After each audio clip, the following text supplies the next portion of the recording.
Tanah Perdikan Sembojan. Seri 1 suramnya bayang-bayang. Audiobook, novel silat. Cerita, Esa Mintarja. Episode 39. Kirandu Keling termangu-mangu sejenak. Katanya. Baiklah, katakanlah Warsi. Apa yang telah dibicarakan dengan sungguh-sungguh oleh para pemimpin di Tanah Perdikan ini? Di Tanah Perdikan ini telah terjadi pemberontakan kakek, jawab Warsi langsung pada persoalannya. Pemberontakan, bertanya kakeknya. Ya kakek. Beberapa padukuhan telah menutup diri dengan membuat batas pada jalan-jalan yang menuju ke padukuhan itu, jawab Warsi. Oh, Kirandu Keling dan Kirangga mengangguk-angguk. Itulah sebabnya kami menjadi agak bingung. Kami memang harus melingkar mencari jalan atau turun dari kuda dan menuntun kuda-kuda kami melintasi tanah persawahan. Baru sekarang kami menjadi jelas bahwa padukuhan-padukuhan itu telah memberontak. Ya. Beberapa kelompok pengawal di barak telah melarikan diri. Mereka adalah pengawal dari padukuhan-padukuhan yang memberontak itu, berkata Warsi lebih lanjut. Kirandu Keling menjadi berdebar-debar sebagaimana juga Kirangga Gupita. Dengan suara dalam Kirangga berkata. Tetapi orang-orang padukuhan itu tidak berbuat apa-apa. Mungkin ada juga orang yang melihat kami turun ke sawah sambil menuntun kuda, bahkan menginjak-injak tanaman. Tetapi tidak seorang pun yang menegur kami. Mungkin mereka masih berusaha menahan diri, atau mereka tidak tahu siapakah kakek sebenarnya. Atau mereka mengenal Kirangga sebagai salah seorang perwira dari Jipang sehingga mereka masih membatasi diri agar Jipang tidak ikut campur dalam hal ini, jawab Warsi. Kirandu Keling mengangguk-angguk. Katanya. Ternyata persoalannya menjadi gawat. Jika para pengawal telah meninggalkan baraknya, maka pemberontakan itu tentu sudah diatur dengan baik. Tentu kakek, jawab Warsi. Tentu penari yang cantik itulah yang mengatur segalanya. Penari yang mana maksudmu? Bertanya Kirandu Keling. Istri Kakang Wiradana. Semua orang sekarang sudah meyakini bahwa perempuan itu memang Nyi Wiradana. Ternyata ia masih mempunyai pengaruh di Tanah Perdikan ini, sehingga beberapa padukuhan telah berhasil dibujuknya untuk memberontak, jawab Warsi. Kirandu Keling jadi termangu-mangu. Dengan nada datar ia berkata kepada Kirangga. Apakah dengan keadaan seperti ini kita akan dapat memenuhi maksud kedatangan kita di Tanah Perdikan ini? Kirangga Gupita menjadi tegang. Dengan nada berat ia berkata. Semua ini kesalahan pemangku jabatan kepala Tanah Perdikan ini yang tidak mampu mengendalikan orang-orangnya. Jika ia memiliki wibawa sebagai kepala Tanah Perdikan, maka semuanya ini tidak akan terjadi. Sudah aku katakan kepadanya, sahut Warsi. Ia telah kehilangan kewibawaannya.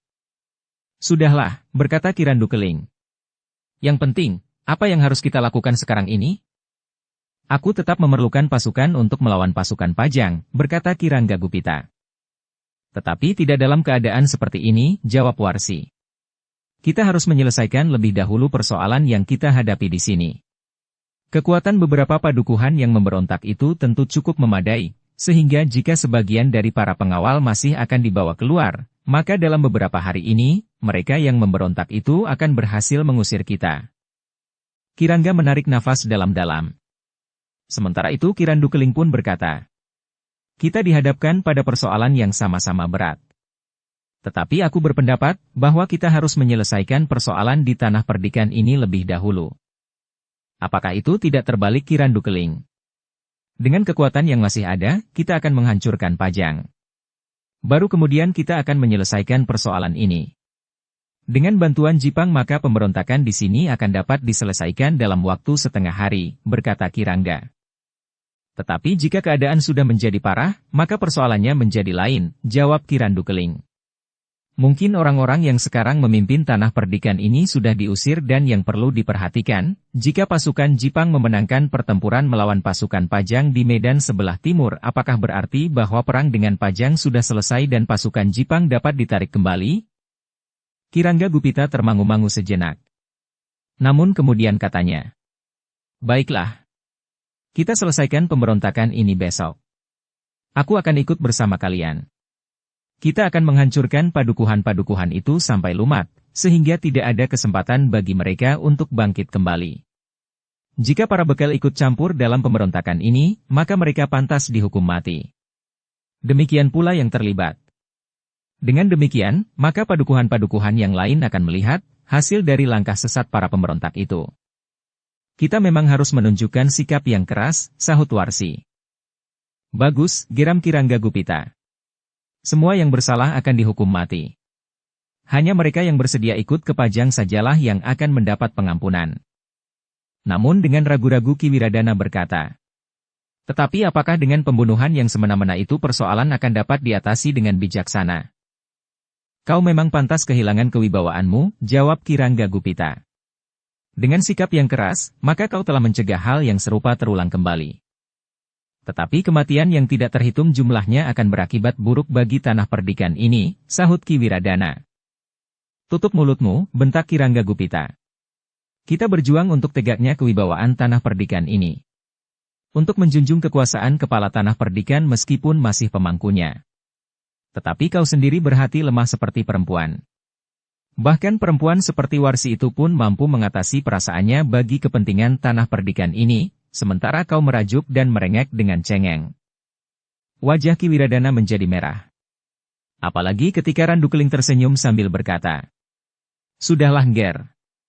Kau memang telah melakukan banyak kesalahan, sehingga istrimu, dan kini tamumu, telah melontarkan kata-kata kasar. Tetapi aku tetap pemangku jabatan kepala tanah perdikan ini kakek, jawab Ki Wiradana. Namun Kirangga Gupita membentak. Kau tidak dapat berbuat apa-apa tanpa kami. Tanpa Warsi, tanpa Ki Saudagar, tanpa Ki Randu Keling dan tanpa prajurit-prajurit Jipang di sini. Kau hanya mampu merayu penari-penari cantik untuk memenuhi keinginanmu yang ternyata tidak seimbang dengan gejolak perjuanganmu di tanah perdikan ini. Karena itu, kau berterima kasih kepada Warsi yang sebenarnya merasa sangat kecewa mempunyai suami seperti kau. Namun demi kesetiaannya sebagai seorang istri, ia telah berbuat apa saja bagi tanah perdikan ini. Ki Wiradana menjadi semakin terdesak. Wajahnya menjadi semakin merah. Namun ia sadar bahwa ia tidak akan berbuat apa-apa. Karena itu, maka ia pun hanya dapat menundukkan kepalanya dengan jantung yang hampir meledak. Sementara itu, terdengar Kirangga Gupita. Kita siapkan para pengawal sekarang. Sudah aku katakan kepada ayah, tetapi sebelum kau dan kakek datang, jawab Warsi. Jangan kehilangan akal dan tergesa-gesa.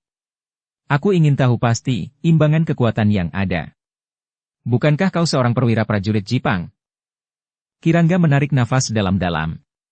Katanya, aku mempercayakan pengamatanku pada firasat di dalam hatiku. Tetapi jika kau akan bertindak dengan hati-hati, aku tidak berkeberatan. Tetapi ingat harus menyelesaikan persoalan ini dengan cepat. Kehadiranmu dan kakek akan dapat mempercepat gerakan kita, jawab Warsi. Bagus, jawab Kirangga. Bukankah dengan demikian maka tugas kita akan cepat selesai? Warsi pun kemudian bertanya kepada Ki Wiradana. Kakang, apakah malam ini kita dapat melihat keseimbangan kekuatan antara para pengawal di padukuhan-padukuhan itu dengan para pengawal di luarnya, termasuk yang melarikan diri dan yang masih tinggal di barak? Mungkin dapat diusahakan Warsi, jawab Ki Wiradana. Tentu dapat, desis Warsi. Bukankah jumlah orang-orang itu pasti dan namanya sudah diketahui? Karena itu, maka tolong Kakang. Usahakan agar kita semua mendapat gambaran, sehingga kita akan bergerak lebih cepat. Kehadiran kakek dan Kirangga meyakinkan kita, bahwa kita akan dapat mengatasi kesulitan. Para pengiring dari penari yang cantik itu, jumlahnya terbatas. Dan sudah tentu tidak semuanya di antara mereka memiliki ilmu yang tinggi, sehingga seandainya jumlah mereka sebanyak orang yang dijumpai oleh Kakang Wiradana di pasar, maka jumlah itu tidak akan menggetarkan kita lagi. Di sini ada Kakang Wiradana, ada aku, ayah dan kakek serta Kirangga. Juga ada ayah angkatku ini. Di samping itu para pengawal yang sudah mendapat tempaan yang matang masih cukup banyak dibanding mereka yang melarikan diri. Ki Wiradana pun kemudian telah meninggalkan ruangan itu. Ketika ia keluar ruangan, maka tidak lagi melakukan sebagaimana kebiasaannya.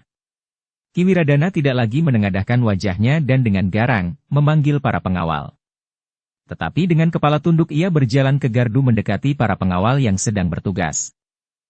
Para pengawal yang melihat Ki Wiradana pun segera beringsut. Beberapa orang justru telah turun dari gardu dan berdiri menyambutnya. Suara Ki Wiradana tidak lantang lagi. Namun demikian yang dikatakannya cukup jelas bagi para pengawal. Kiwiradana akan pergi ke barak untuk menghitung jumlah para pengawal. Dari para pemimpin pengawal di barak Kiwiradana kemudian mendapat kepastian bahwa jumlah pengawal yang berada di padukuhan yang memisahkan diri itu serta para pengawal yang melarikan diri, masih lebih kecil dari para pengawal dari padukuhan-padukuhan yang lain serta yang masih berada di barak. Apa yang akan Kiwiradana lakukan? Bertanya pemimpin pengawal itu. Apakah Kiwiradana akan mengambil langkah kekerasan? Kiwiradana ragu-ragu sejenak. Namun kemudian ia pun mengangguk. Mungkin sekali. Tetapi pemimpin pengawal itu berkata, Kiwiradana, apakah tidak ada cara lain? Mungkin Kiwiradana dapat mengadakan pendekatan dengan mereka. Apakah yang sebenarnya mereka kehendaki?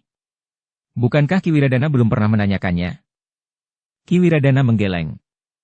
Jawabannya, aku memang belum pernah berhubungan dengan mereka. Nah, karena itu, maka agaknya dapat dihindari pertumpahan darah di antara kita. Apalagi kami yang pernah tinggal di satu barak ini, berkata pemimpin pengawal itu. Kiwiradana termangu-mangu.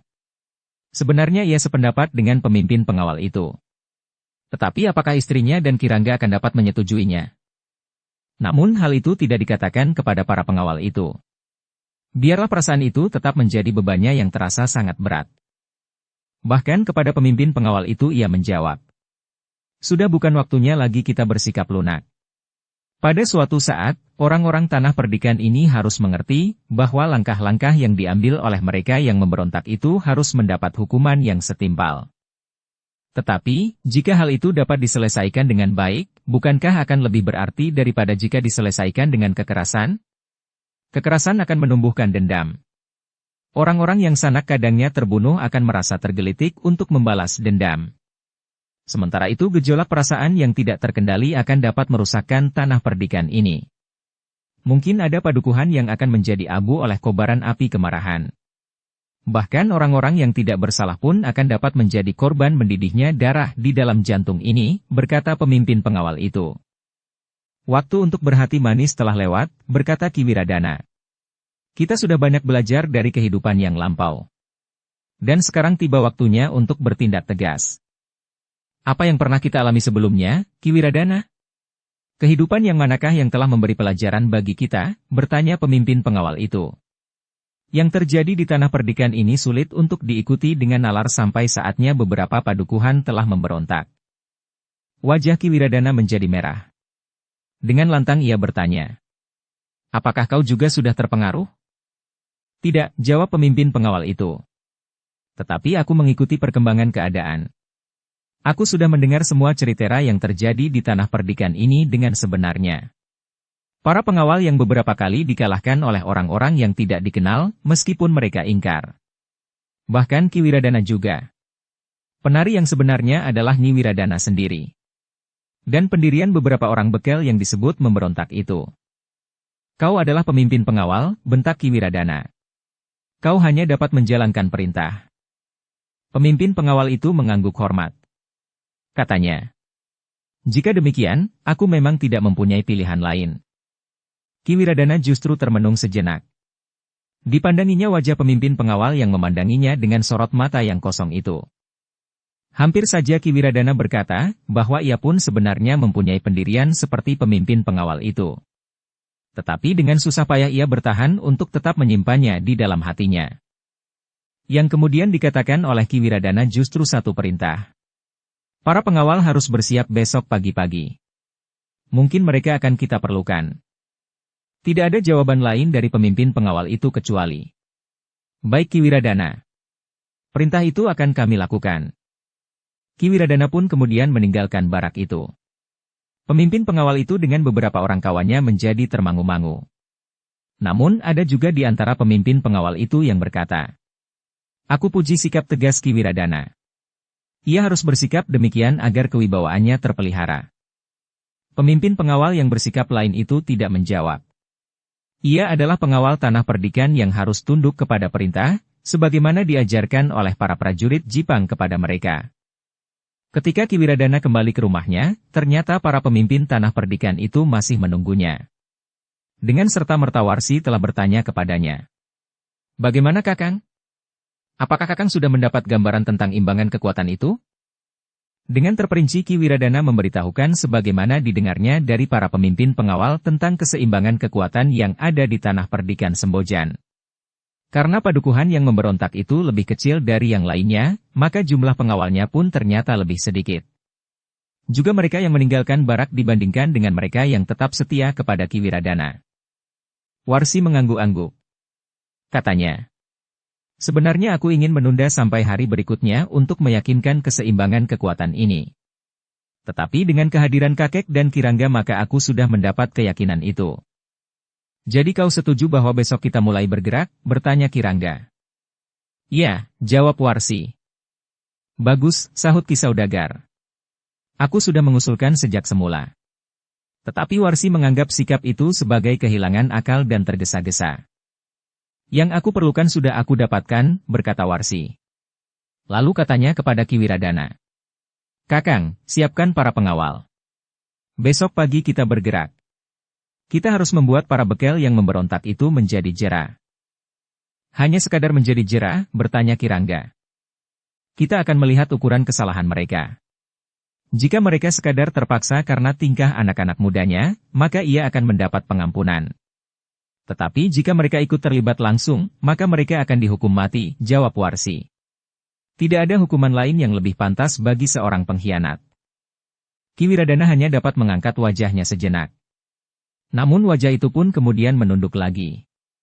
Ia memang tidak dapat ikut menentukan apapun lagi di tanah perdikan itu, meskipun ia adalah pemangku jabatan kepala tanah perdikan. Nah, kau menunggu apa lagi Kakang? Siapkan semua pengawal. Waktu kita tinggal sedikit. Tetapi masih ada waktu untuk sekadar beristirahat. Juga bagi para pengawal. Ki Wiradana tidak dapat menolak. Sekali lagi ia keluar dari ruangan itu dengan kepala tunduk. Kemudian ia berpacu lagi di atas punggung kuda ke barak bersama beberapa orang pengawal. Kepada pemimpin pengawal Ki Wiradana menjatuhkan perintah. Sekarang sudah pasti. Jadi besok kita akan bergerak, bertanya pemimpin pengawal yang sudah hampir tertidur itu. Ya. Siapkan semua pengawal. Bukan hanya yang ada di barak ini. Tetapi semua pengawal dari padukuhan-padukuhan. Kita akan bergerak. Sekali pukul, kita harus sudah menyelesaikan persoalan kita dengan para pemberontak. Sudah disiapkan 3 tiang gantungan untuk 3 orang bekel dan 3 lagi untuk 3 orang pemimpin pengawal, berkata Ki Wiradana. Pemimpin pengawal itu menarik nafas dalam-dalam. Namun kemudian ia pun telah membenahi diri bersama 2 orang pembantunya. Kita akan menjalankan perintah. Kita akan menghubungi para pemimpin pengawal di padukuhan-padukuhan, berkata pemimpin pengawal itu. Baiklah. Aku akan kembali dan bersiap-siap untuk melakukan tindakan atas kebodohan para bekel di padukuhan-padukuhan yang telah memberontak itu, berkata Ki Wiradana. Sejenak kemudian maka kuda-kuda pun berderap. Ki Wiradana dan pengawalnya kembali ke rumahnya, dan para pemimpin pengawal itu pergi ke padukuhan-padukuhan untuk memberikan perintah agar semua pengawal dipersiapkan besok pagi. Ketika ia sampai ke rumahnya, Ki Wiradana itu menjadi berdebar-debar. Semua orang ternyata telah tertidur. Tetapi 2 di antara mereka masih duduk sambil berbincang dengan wajah yang cerah. Warsi dengan Kirangga Gupita. Oh, Warsi berpaling ketika suaminya mendorong pintu. Bagaimana, apakah kau sudah menghubungi pemimpin pengawal itu? Aku sudah memerintahkan mereka untuk bersiap-siap, jawab Ki Wiradana. Bagus, jawab Warsi. Nah, jika demikian, kita dapat mempergunakan sisa pagi ini untuk beristirahat. Ki Wiradana tidak menjawab. Sementara itu Warsi berkata kepada Kirangga. Mudah-mudahan semua rencana dapat kita lakukan dengan sempurna, sehingga peristiwa pemberontakan seperti ini tidak akan terulang lagi. Sekarang silakan Kirangga untuk beristirahat. Kirangga tersenyum. Sambil menepuk bahu Ki Wiradana ia berkata. Besok aku akan berjuang bagi tegaknya kewibawaanmu. Ki Wiradana memandang wajah Kirangga sekilas. Hampir di luar sadarnya ia berdesis. Terima kasih. Dan kamu kemudian harus tahu diri. Aku memerlukan anak-anak muda tanah perdikan ini untuk menghancurkan Pajang. Sekaligus memberikan pengalaman bagi para pengawalmu. Dengan demikian maka kelak tanah perdikan ini akan merupakan tanah perdikan yang sangat kuat, karena memiliki pengawal yang berpengalaman dan berilmu tinggi, berkata Ki Rangga itu selanjutnya. Betapa panasnya terasa darah di dada Ki Wiradana. Ia merasa diperlakukan sebagai kanak-kanak yang baru dapat melangkah satu-satu sambil menghisap ibu jari tangannya. Namun ia tidak dapat menolak perlakuan itu. Sejenak kemudian, maka Ki Rangga pun telah meninggalkan ruangan itu untuk pergi ke Gandok. Sementara Ki Wiradana dan istrinya telah pergi ke biliknya pula. Dengan suara memerintah Nyi Wiradana berkata, "Kakang harus menyiapkan segala sesuatunya besok menjelang fajar. Sebagai pemangku jabatan Kepala Tanah Perdikan, Kakang akan memimpin pasukan Tanah Perdikan ini untuk menumpas pemberontak itu." Ki Wiradana tidak menjawab. Ia pun telah meletakkan tubuhnya di atas pembaringan. Namun ternyata bahwa angan-angannya telah bergejolak menyelusuri jalan hidupnya yang terasa sangat pahit itu. Ki Wiradana menarik nafas dalam-dalam ketika sejenak kemudian ternyata Warsi telah tertidur di sampingnya, tanpa menengok anaknya yang tidur bersama seorang pembantunya. Untunglah bahwa pembantunya itu demikian sayangnya kepada anak itu, sebagaimana kepada anak sendiri. Sesaat Ki Wiradana justru membayangkan anak itu. Bahkan anak Iswari yang tentu juga sudah lahir. Terdengar tarikan nafas yang panjang. Penyesalan yang datang terlambat itu membuat Ki Wiradana bagaikan kehilangan nalarnya. Ia membayangkan bahwa kedua anaknya itu kelak akan saling bermusuhan, sebagaimana ibu mereka. Kesalahannya terletak di pundaknya. Adalah wajar sekali jika Iswari berusaha untuk berbuat sesuatu, berkata Ki Wiradana di dalam hatinya. Ia sudah disingkirkan. Bahkan sudah dilakukan rencana pembunuhan atas dirinya. Hanya tangan Tuhan sajalah yang telah mencegahnya. Sampai menjelang fajar Ki Wiradana sama sekali tidak dapat memejamkan matanya. Berbagai macam angan-angan bergejolak di dalam kepalanya. Ketika ayam jantan berkokok di dini hari, maka ia pun telah bangkit. Ia tidak mau terlambat. Karena itu, maka ia pun segera keluar dan pergi ke Pekiwan, sementara itu ia sempat singgah di gardu dan memberikan perintah-perintah. Ternyata bahwa perintahnya masih tetap diindahkan oleh para pengawal. Dalam kesiagaan, maka para petugas di dapur telah bangun jauh sebelumnya dan menyiapkan makanan bagi para pengawal yang akan menunaikan tugas yang sangat berat. Baru sejenak kemudian Warsi pun telah terbangun pula. Ia tersenyum ketika ia melihat Ki Wiradana telah bersiap sepenuhnya. Bahkan pedang pun telah tergantung di pinggangnya. Ternyata para pemimpin Tanah Perdikan itu pun dengan cepat pula mempersiapkan diri. Mereka pun segera makan dan minum minuman panas sebagaimana dilakukan oleh para pengawal. Bahkan para pengawal di padukuhan-padukuhan tentu telah melakukannya lebih dahulu, karena sebelum matahari terbit, mereka harus sudah berkumpul di area yang luas tidak jauh dari barak. Di area itu pasukan Tanah Perdikan itu akan bergerak menuju ke padukuhan yang terbesar di antara ketiga padukuhan yang telah menutup dan memisahkan diri dari Kesatuan Tanah Perdikan Sembojan. Demikianlah menjelang matahari terbit, pasukan Tanah Perdikan itu sudah berkumpul. Mereka telah memasang semua pertanda kebesaran Tanah Perdikan untuk menunjukkan bahwa mereka adalah penguasa yang mempunyai wewenang untuk mengambil langkah-langkah yang perlu bagi Tanah Perdikan itu. Namun sebelum mereka berangkat, mereka telah dikejutkan oleh suara isyarat yang aneh.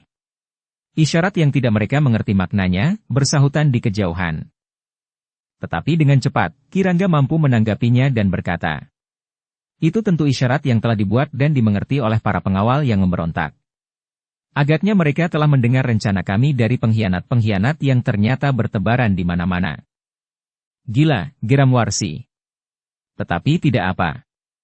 Kekuatan kami lebih besar dari kekuatan mereka. Para pemimpin Tanah Perdikan ini pun tentu lebih baik dari mereka, sehingga kami akan mampu menghancurkan mereka meskipun mereka akan menyongsong kehadiran kami." Ki Randukeling dengan nada dalam menyahut, "Kalian masih saja meributkan kemungkinan-kemungkinan yang bakal terjadi. Bukankah sudah pasti bagi kita, bahwa segalanya akan dapat kita selesaikan hari ini?" "Ya kakek. Mungkin hanya karena aku bermaksud terlalu berhati-hati," jawab Warsi. "Karena itu, marilah. Kita jangan merisaukan lagi hasil langkah kita ini. Kita yakin bahwa kita akan berhasil.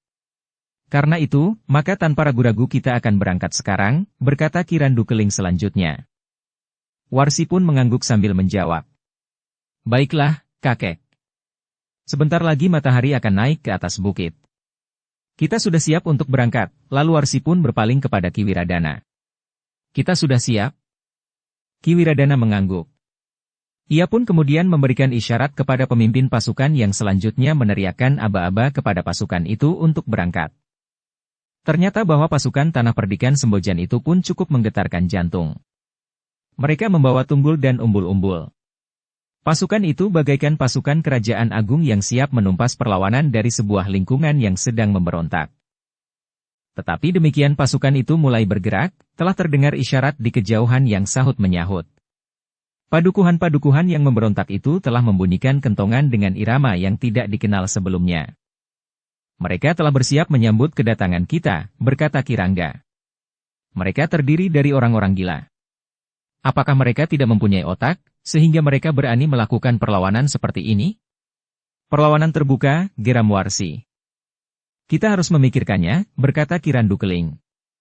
Meskipun menurut penilaianmu berdasarkan keterangan para pemimpin pengawal, bahwa kekuatan kita lebih besar dari kekuatan yang ada di padukuhan-padukuhan itu, namun kita harus tetap berhati-hati. Ya kakek, jawab Warsi. Kita harus selalu berhati-hati. Yang selanjutnya meneriakkan aba-aba kepada pasukan itu untuk berangkat. Ki Randu Keling tidak menjawab lagi. Sementara itu pasukan Tanah Perdikan Sembojan yang terdiri dari para pengawal dari padukuhan-padukuhan serta para pengawal yang sedang ditempa di dalam barak itu bergerak dengan cepat menuju ke padukuhan yang terbesar dari ketiga padukuhan yang menyatakan diri terpisah dari Tanah Perdikan Sembojan dengan membuat batas-batas. Beberapa saat kemudian, orang-orang di dalam pasukan itu perhatiannya telah tertarik kepada kepulan debu di jalan bulak sebelah. 2 ekor kuda telah berpacu menuju ke arah yang sama di jalan yang dibatasi oleh kotak-kotak persawahan. Mereka tentu pengawas dari para pemberontak, geram Ki Rangga. Ya, jawab Ki Randu Keling. Tetapi tidak apa. Biar mereka memberikan laporan, bahwa telah datang pasukan yang kuat untuk menumpas mereka. Ki Rangga tersenyum. Sambil mengangguk-angguk ia berkata. Sebuah cermin dari batas kematian mereka. Memang ada baiknya. Demikianlah, maka pasukan itu pun bergerak terus.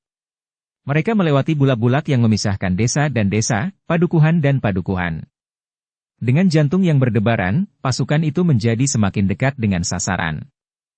Ki Wiradana sendiri rasa-rasanya bagaikan terpanggang di atas api. Ia sama sekali tidak sependapat dengan langkah yang diambil itu. Tetapi ia tidak mempunyai kekuatan untuk menolaknya. Bahkan ia sendiri telah hanyut di dalamnya dan ikut pula di dalam pasukan yang akan menghancurkan saudara-saudara mereka sendiri dengan sikap yang keras. Bahkan dengan bekal niat menghukum mati beberapa orang penghuni padukuhan itu. Dalam pada itu, di padukuhan-padukuhan yang sudah bertekad untuk menuntut satu perubahan di Tanah Perdikan Sembojan telah bersiap pula.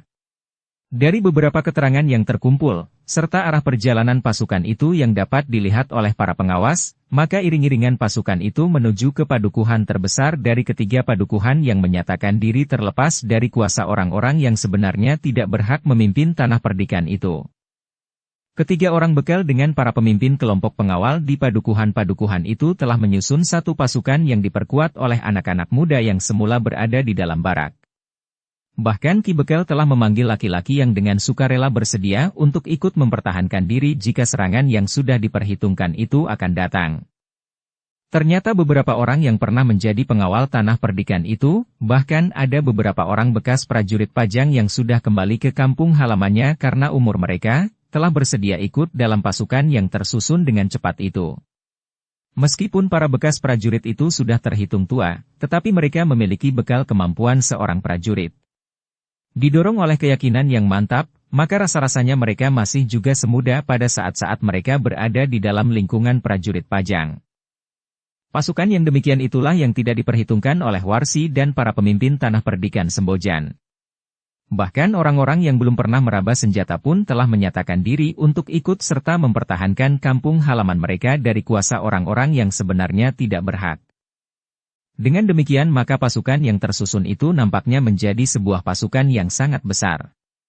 Namun para pemimpin pengawal padukuhan itu telah berpesan agar mereka yang belum memiliki dasar-dasar olah kanuragan sama sekali, sebaiknya tidak berada di garis-garis terdepan. Nampaknya pertempuran benar-benar akan terjadi, berkata Ki Bekel dari padukuhan terbesar itu. Seorang bekel dari padukuhan yang lain pun mengangguk-angguk. Katanya, Kita pun sudah siap. Apapun yang terjadi, kita berdiri di atas satu keyakinan. Pasukan yang datang itu ternyata membawa segala macam tanda kebesaran tanah perdikan Sembojan, berkata Ki Bekel yang seorang lagi. Kita akan mengimbanginya, terdengar suara di samping mereka. Ketika para bekel itu berpaling, dilihatnya Kiai Badra berdiri di samping Iswari yang telah bersiap menghadapi segala kemungkinan. Mereka sudah bersiap dalam pakaian tempur. Sementara itu di tangan Iswari dipegang sebatang tunggul pertanda wewenang dari Pajang. Tunggul ini mempunyai nilai tersendiri, berkata Kiai Badra. Para bekel itu menarik nafas dalam-dalam. Mereka sudah mendapat penjelasan tentang tunggul itu. Dengan demikian maka mereka menjadi semakin mantap. Apalagi ketika mereka melihat bahwa Iswari dan orang-orang yang terbiasa mengiringinya jika ia menari, telah bersiap pula di antara mereka. Kita akan memasang tunggul itu, berkata Kiai Badra. Aku memerlukan orang-orang yang mengenakan pakaian prajurit Pajang. Beberapa orang bekas prajurit Pajang ada di antara kita, berkata salah seorang bekel. Mereka mengenakan pakaian keprajuritan mereka ketika mereka masih muda. Tolong Ki Bekel. Panggil mereka, sahut Kiai Badra. Ki Bekel itu pun kemudian telah memerintahkan untuk memanggil semua orang bekas prajurit Pajang yang mengenakan pakaian keprajuritan. Ketika mereka telah berkumpul, maka Kiai Badra pun berkata, kalian adalah prajurit-prajurit Pajang. Meskipun umur kalian telah menjadi semakin tua, tetapi sifat-sifat kesatria yang melekat di diri kalian ternyata masih kalian miliki terus. Karena itu, maka kalian akan mendapat kehormatan untuk mengawal tunggul ini. Tunggul ini adalah pertanda kuasa Pajang yang dilimpahkan kepada kita untuk bertindak atas orang-orang yang telah menyalahgunakan kekuasaannya di tanah perdikan ini. Tunggul ini adalah pertanda bahwa kita sedang mengemban tugas yang dibebankan oleh Pajang, untuk mengembalikan kedudukan tanah perdikan ini sebagaimana seharusnya. Para bekas prajurit yang mengenakan pakaian keprajuritan itu mengangguk-angguk. Salah seorang di antara mereka yang rambutnya telah bercampur uban berkata, kami akan bertindak sebagaimana seorang prajurit Pajang. Jiwa itu akan tetap melekat di dalam hati kami. Terima kasih. Tunggul ini akan dibawa oleh Iswari sendiri sebagai seorang yang mendapat wewenang, berkata Kiai Badra. Namun wajah Iswari nampaknya tidak secerah biasanya. Bahkan ia pun kemudian mendekati kakeknya sambil berdesis. Kenapa aku harus membawa tunggul ini kakek? Aku ingin turun langsung di medan. Setelah untuk waktu yang cukup lama aku menempa diri di padepokan Tiaga Kembang, maka rasa-rasanya aku sudah mempunyai bekal yang cukup. Tetapi nampaknya kakek masih belum mengizinkan aku menghadapi perempuan cantik itu tanpa diganggu oleh tunggul ini. Kiai Badra tersenyum. Katanya, kau harus mengendapkan perasaanmu lebih dahulu Iswari. Jika pada benturan pertama kau langsung berhadapan dengan Nyi Wiradana, maka semua niat perjuanganmu bagi tegaknya kembali wibawa tanah perdikan ini telah hilang. Yang bergejolak di dalam dadamu adalah dendam seorang perempuan. Tidak kakek, jawab Iswari. Aku akan menempatkan diriku sebaik-baiknya. Iswari, berkata Kiai Badra. Cobalah kali ini kau mengikuti petunjuk kakek. Bukankah sejak kecil kau adalah seorang penurut? Iswari menarik nafas dalam-dalam. Betapa perasaan kecewa mencengkam jantungnya, namun ternyata bahwa ia telah menurut perintah kakeknya. Ialah yang kemudian membawa tunggul, dikawal oleh para prajurit Pajang. Namun Kiai Badra tidak melepaskan Iswari sekadar dikawal oleh bekas prajurit yang sudah menjadi semakin tua itu. Tetapi para pengiringnya jika ia menari ada di sekitarnya. Sementara itu, para pengawal pun telah menebar. Yang telah melarikan diri dari baraknya telah berada di dalam barisan. Sementara orang-orang yang merasa serba sedikit pernah menggenggam senjata ikut pula bersama mereka. Sedangkan di belakang mereka adalah hampir semua laki-laki yang masih kuat yang merasa ikut bertanggung jawab atas padukuhan mereka. Dengan tertib pasukan itu telah menunggu di balik dinding Banjar Panjang di padukuhan terbesar. Pada saat-saat terakhir para pemimpin pengawal masih memberikan pesan-pesan terakhir kepada kelompok masing-masing. Yang akan berdiri di paling depan adalah Iswari dengan tunggul yang diterimanya dari Pajang sebagai pertanda bahwa yang kita lakukan adalah atas nama kuasa Pajang yang dilimpahkan bagi kita untuk mengembalikan kedudukan tanah perdikan ini. Jadi sama sekali tidak benar bahwa kita adalah pemberontak. Tetapi kita adalah kekuatan yang mendapat kuasa justru untuk menumpas pemberontakan yang dilakukan oleh pemimpin Tanah Perdikan ini, berkata pimpinan pengawal itu kepada kelompok masing-masing. Dalam pada itu, iring-iringan pasukan Tanah Perdikan Sembojan pun menjadi semakin dekat. Mereka telah melampaui batas padukuhan dan memasuki daerah sasaran. Ketika mereka sampai pada jalan yang ditutup patok-patok yang kuat, maka Ki Wiradana pun memerintahkan untuk merusak patok-patok itu, sehingga jalan pun telah terbuka pula. Beberapa saat kemudian Banjar Panjang Padukuhan yang menjadi pusat pertahanan pasukan yang dianggap memberontak telah ada di hadapan mereka, sehingga karena itu, maka Ki Wiradana pun telah memberikan isyarat agar pasukannya berhenti. Kita akan memasang gelar, berkata Ki Wiradana kepada Kirangga Gupita. Bagus, jawab Kirangga. Ternyata kau benar-benar seorang senapati yang baik. Tetapi sebaiknya kita maju lebih dekat lagi. Kita tidak usah cemas, bahwa lawan akan mendahului menyerang kita. Agaknya mereka akan bertahan di balik dinding padukuhan. Ki Wiradana mengangguk-angguk. Di hadapan mereka memang belum nampak kekuatan segelar sepapan. Yang mereka lihat hanyalah beberapa orang yang mengamati keadaan. Sekali-kali mereka muncul di atas dinding dan di depan regol. Namun mereka pun segera hilang kembali. Ki Wiradana pun telah memerintahkan pasukannya untuk maju lebih dekat lagi, sehingga jarak mereka dengan Banjar Panjang itu menjadi semakin dekat. Nah, berkata Kirangga. Aku kira jarak sudah cukup dekat. Kita akan memasang gelar, dan kemudian memerintahkan pasukan ini maju memasuki Banjar Panjang itu. Kita akan menghancurkan mereka sampai lumat. Tetapi sekali lagi harus diingat, mereka yang menyerah dan bersedia pergi ke Pajang akan diampuni.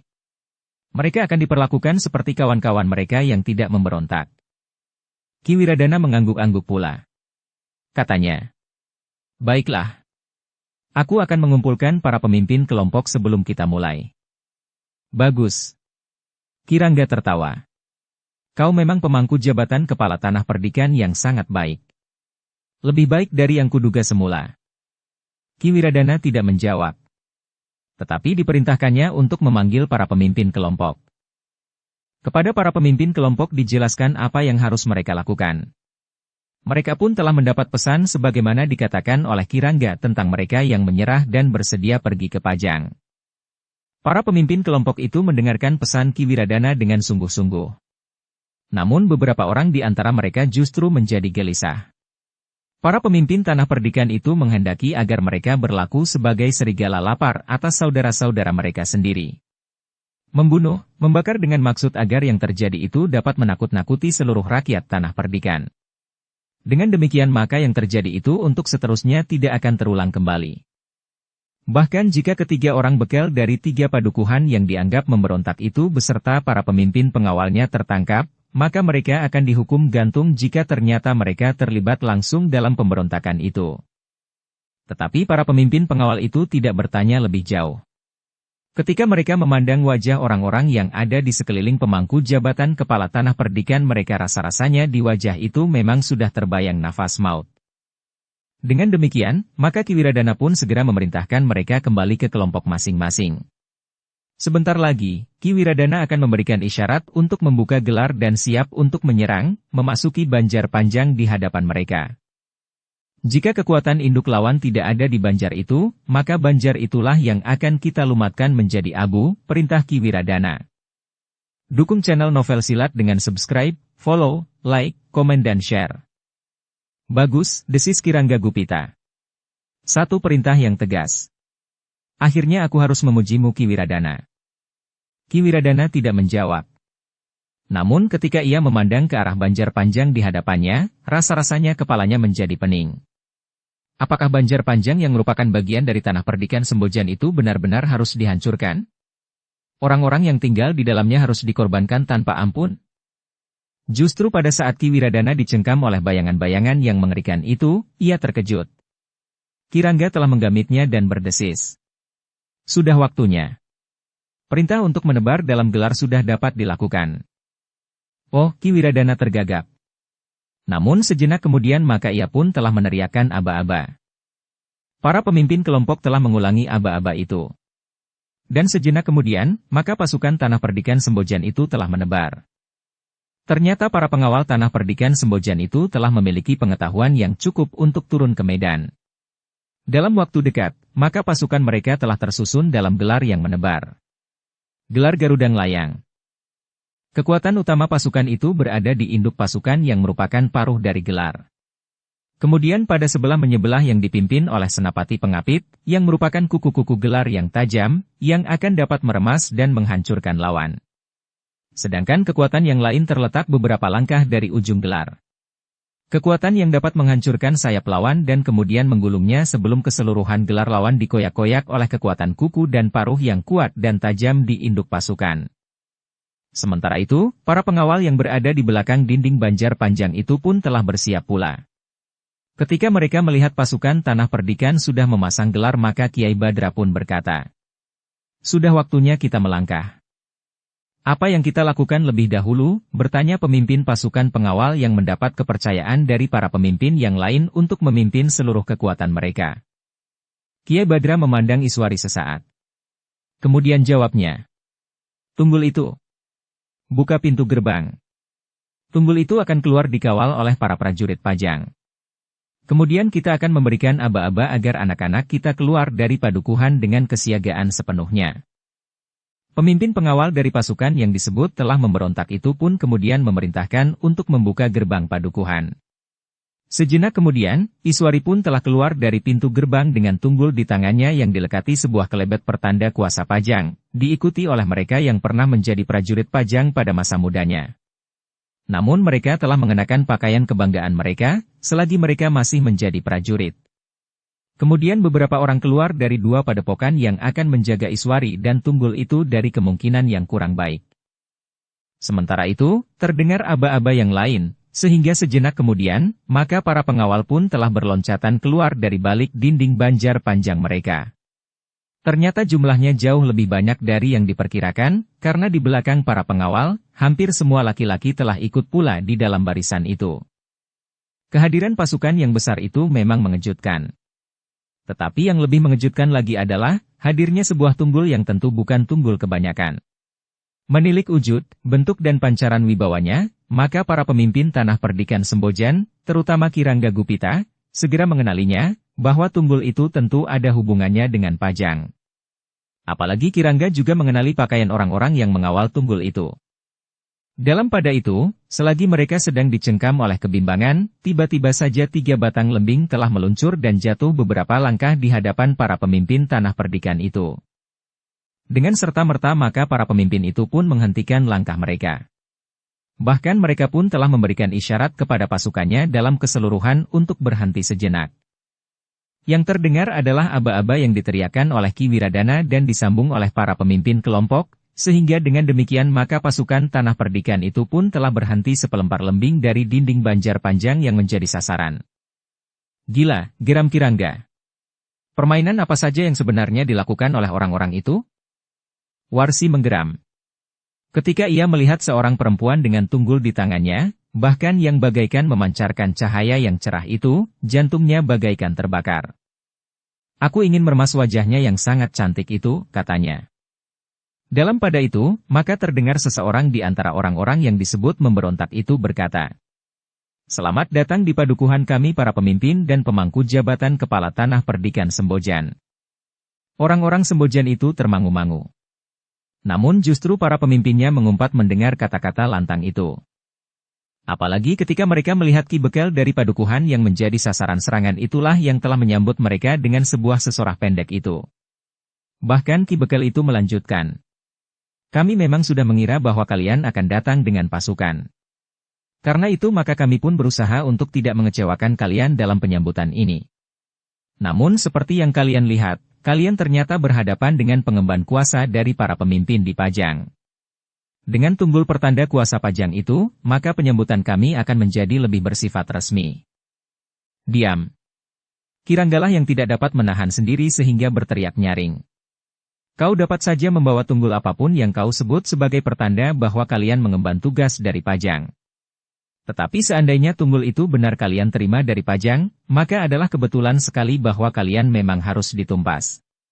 Tanah Perdikan ini adalah bagian dari Jipang yang kini memang sedang bermusuhan dengan Pajang. Tetapi Ki Bekel itu menjawab tidak kalah lantangnya. Siapakah yang meneriakkan kata-kata sumbang itu? Dari mana kau dapat menyebut bahwa tanah perdikan ini merupakan bagian dari Jipang? Dengar orang-orang tanah perdikan Sembojan, apakah kalian tidak pernah mengerti, kepada siapa kalian selama ini berlindung? Pajang atau Jipang? Siapakah yang telah menempatkan dan kemudian mewisuda para pemimpin, khusus kepala tanah perdikan ini sejak beberapa keturunan, sehingga sampai pada saat wisuda terakhir, yang menetapkan Ki Gede Sembojan sebagai kepala tanah perdikan ini, dan yang kemudian telah menyiapkan untuk mewisuda Ki Wiradana untuk menjadi kepala tanah perdikan Sembojan menggantikan ayahnya yang dibunuh oleh orang-orang licik yang ingin menelan tanah perdikan ini? Tutup mulutmu orang gila, teriak Ki Rangga. Bersiaplah, sebentar lagi pasukan kami siap untuk melumatkan padukuhanmu. Baik.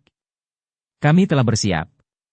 Tetapi dengar pertanyaanku, apakah kalian menyadari bahwa yang membunuh Ki Gede Sembojan adalah gabungan kekuatan dari keluarga Kalamerta yang telah dibunuh oleh Ki Gede dengan kekuatan Sandi Jipang di tanah perdikan ini? Kemudian menjerat kelemahan hati Ki Wiradana dengan penari jalanan yang kemudian justru berkuasa. Di manakah bersembunyi kekuatan Kalamerta itu? Teriak Ki Bekel lebih keras lagi.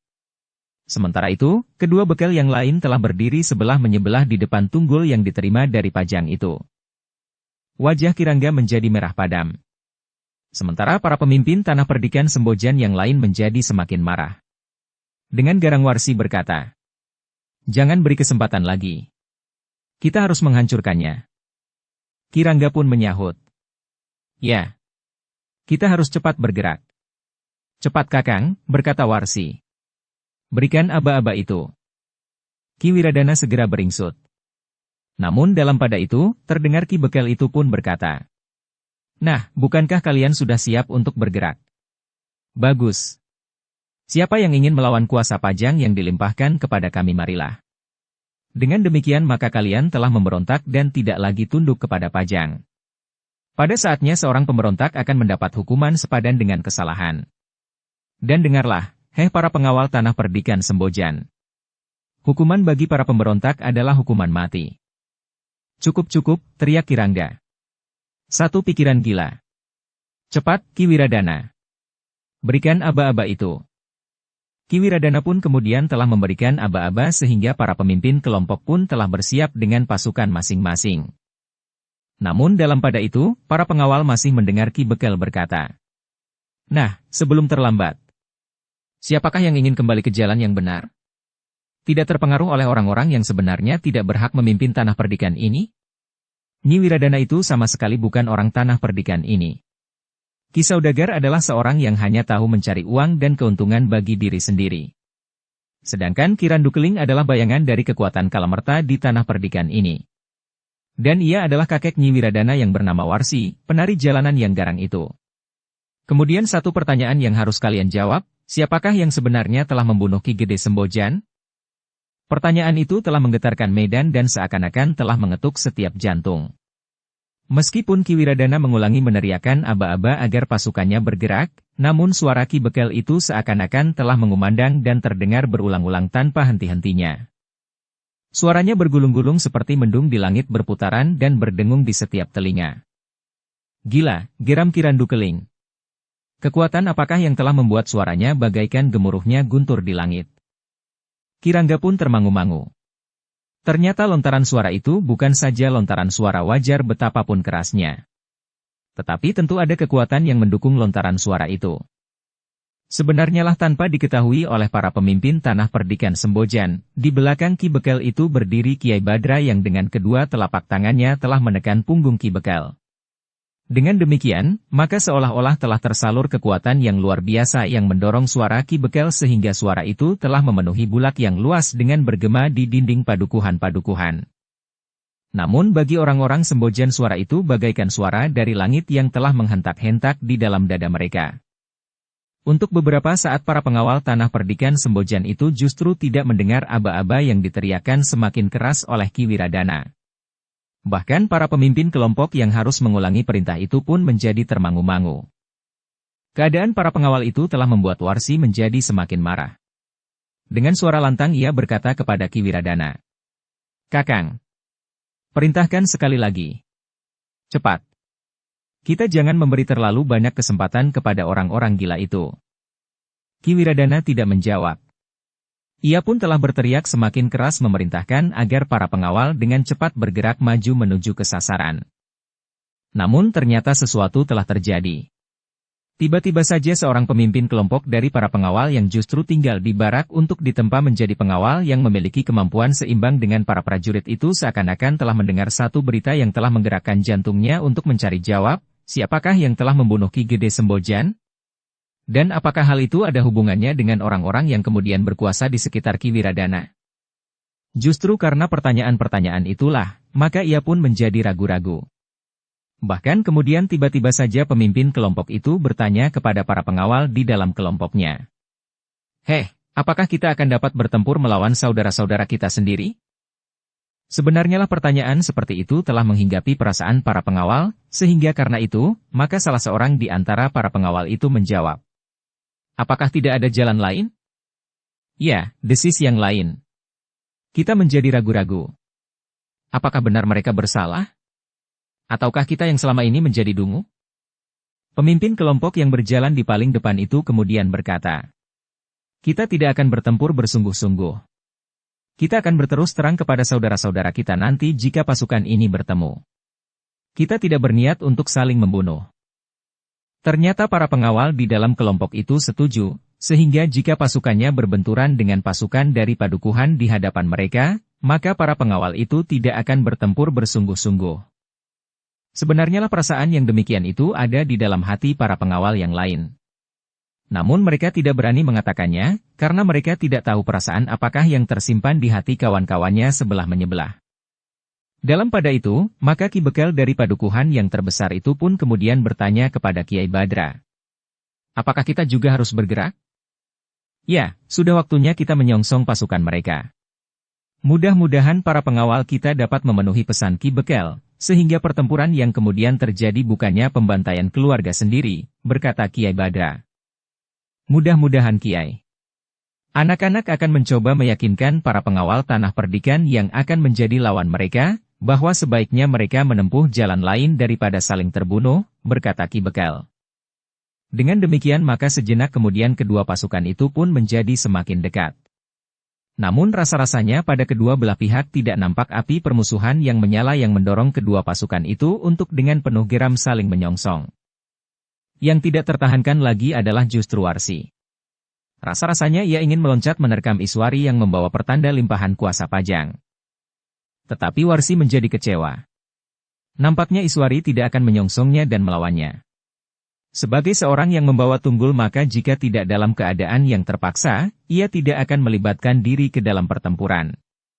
Kecuali jika karena pelindungnya telah kehilangan kemampuan, maka pembawa tunggul itu akan mempergunakannya sebagai senjata. Karena itulah, maka justru para pemimpin Tanah Perdikan Sembojanlah yang nampak dengan gelora di dalam dadanya, bergegas melangkah bagaikan menerkam lawan. Sementara para pengawal semakin dibayangi oleh keraguan-raguan ketika kedua pasukan itu menjadi semakin dekat. Pasukan Tanah Perdikan itu melihat, wajah-wajah dari para pengawal yang disebut pemberontak itu sama sekali tidak menunjukkan nyala dendam dan kemarahan. Senjata di tangan mereka yang meskipun sudah merunduk, tetapi sama sekali tidak bergetar. Sebenarnya lah, bahwa Warsi memang tidak mendapat kesempatan untuk langsung melawan Iswari. Seorang yang dikenal sebagai penari yang sangat cantik, yang telah mengguncangkan kedudukannya sebagai istri Ki Wiradana dan bahkan kemudian telah mengguncangkan kekuasaan di Tanah Perdikan itu. Ketika Warsi menjadi semakin dekat, maka yang menyongsongnya memang seorang perempuan. Tetapi perempuan itu bukan Iswari. Bukan pula perempuan yang menyebut dirinya pemomong Iswari, karena yang menyongsong adalah Nyai Soka sendiri. Serahkan perempuan itu kepadaku, berkata Gandar. Jangan Gandar, berkata Nyai Soka. Jika kau tidak dapat mengendalikan kemarahanmu, maka kau mungkin sekali akan membunuhnya. Kita masih memerlukannya sebagaimana orang-orang lain di sekitar Ki Wiradana. Kita harus tahu, sampai di mana peran keluarga Kalamerta dalam hal ini, agar kelak tidak akan menjadi semacam api di dalam sekam. Dendam keluarga Kalamerta yang tidak kita kenal akan sangat berbahaya. Jadi buat apa perempuan itu dibiarkan hidup, bertanya Gandar. Kita akan memancing kekuatan Kalamerta sampai tuntas, jawab Nyai Soka. Aku tidak yakin bahwa mereka hanya terdiri dari orang-orang yang sekarang ada. Kirandukeling tentu mempunyai landasan kekuatan yang jika diperlukan dapat dikerahkan. Sementara itu kita juga harus melihat sampai di mana peran para petugas sandi Jipang di tanah perdikan ini. Itu harus kita pancing seluruhnya agar keluar. Dengan demikian mereka tidak akan mengganggu pada saat-saat justru kita tidak berbuat apa-apa lagi yang pada suatu saat mungkin akan mengalami kesulitan adalah Iswari atau justru anaknya. Gandar mengangguk-angguk. Ia dapat mengerti keterangan Nyai Soka sehingga dengan demikian, maka ia pun telah berusaha untuk menunggu lawan yang lain. Sementara itu, para pengawal dari kedua belah pihak pun menjadi semakin dekat. Para bekas prajurit Pajang yang mengenakan pakaian keprajuritan telah berada di depan Iswari yang membawa tunggul. Namun di sekitar mereka terdapat keluarga Iswari sendiri yang siap untuk melindunginya serta menjaga tunggul dari Pajang itu. Sejenak kemudian, maka kedua pasukan itu benar-benar telah berbenturan. Adalah kebetulan bahwa Gandar telah bertemu dengan Kirangga Gupita, sementara Warsi benar-benar harus berhadapan dengan seorang perempuan tua yang bernama Nyai Soka. Sementara itu Kiai Sokalah yang telah berusaha untuk menghadapi Kirandukeling, karena Kiai Soka menyadari bahwa pertapa itu memiliki kemampuan yang tinggi, sementara ia tidak ingin melepaskannya untuk melawan Kiai Badra, karena dalam kedudukannya, maka Kiai Badra akan menjadi pendamping Ki Bekel yang seolah-olah telah mengatur seluruh pasukan. Warsi yang tiba-tiba saja telah berada di hadapan seorang perempuan tua telah berkata lantang. Kenapa aku harus berhadapan dengan perempuan tua? Apakah perempuan cantik itu tidak berani turun ke medan? Telinga Iswari bagaikan tersentuh api. Tetapi Nyai Sokalah yang menjawab. Aku adalah seorang pemomongnya. Kau baru boleh menyentuh kainnya jika kau sudah dapat mengalahkan aku. Ki Wiradana, pemangku jabatan kepala tanah perdikan itu tidak mampu mengalahkan pemomong Iswari yang seorang lagi. Nah, sekarang kau berhadapan dengan pemomongnya yang lain. Persetan, geram Warsi sambil menyerang. Ia masih mempergunakan senjata yang wajar dipergunakan di peperangan. Pedang. Namun Nyai Soka telah memperhitungkannya. Karena itu, maka ia pun dengan cepat pula menghindar. Dalam pada itu, Ki Wiradana yang berada di induk pasukan itu pula menjadi termangu-mangu melihat Iswari yang cantik, yang membawa tunggul pertanda limpahan kuasa dari Pajang. Ia mulai bertanya kepada diri sendiri. Apakah yang sebenarnya telah terjadi pada dirinya pada saat ini? Apakah yang telah mendorongnya untuk berbuat gila, mengupah serigala betina untuk membunuh Iswari yang sedang mengandung? Di luar sadarnya, Ki Wiradana yang masih belum terlibat ke dalam pertempuran itu sempat berpaling mengamati Warsi yang bertempur melawan seorang perempuan tua. Dengan jantung yang berdegupan semakin keras, Ki Wiradana telah bertanya pula kepada diri sendiri. Kenapa aku memilih Warsi? Apakah kelebihan Warsi dari Iswari? Dalam pertempuran yang menjadi semakin seru itu, maka seorang perempuan lain yang bertubuh tegap telah menghampirinya. Dengan nada lembut perempuan itu berkata, "Selamat bertemu kembali Ki Wiradana." Ki Wiradana mengerutkan keningnya. Perempuan itu adalah serigala betina. Dengan demikian maka jantungnya terasa berdegupan semakin keras. Bersambung ke episode 40. Dukung kami dengan subscribe, follow, like, komen dan share. Terima kasih.